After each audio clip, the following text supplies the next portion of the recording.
اپنے قریب میں اس عاجز نے اپنے والد گرامی کو دیکھا. کئی واقعات ہیں, بات نکلی اللہ نے پوری کر.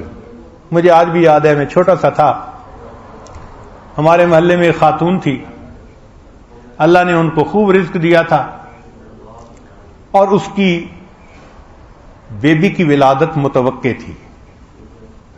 تو وہ میرے والد صاحب کی خدمت میں آئی کہ جی میں جا کے دعا کرواؤں کہ اللہ مجھے بیٹا عطا فرمائے.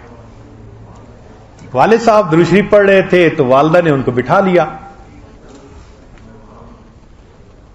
اللہ کی شان دیکھیں کہ جب والدہ نے ان کو بٹھا لیا تو اس عورت نے کسی ایسے عالم کا واعظ سنا تھا جو بے ادبی کرنے والا تھا.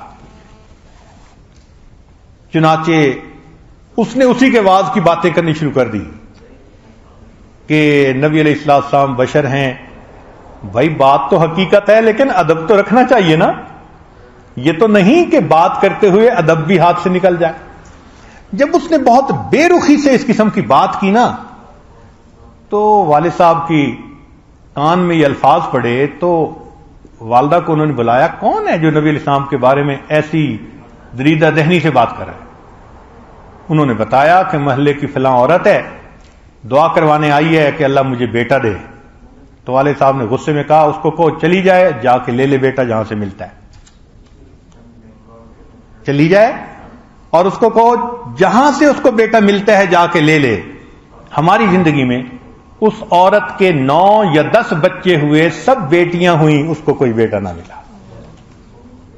وہ مجھے بعد میں آ کے کہا کرتی تھی کہ تیرے والد کی ناراضگی مجھ پر ایسی ہوئی, اگر میں ناراض نہ کر بیٹھتی اور وہ دعا کر دیتے تو آج میں صاحب اولاد میں بیٹے والی ہوتی.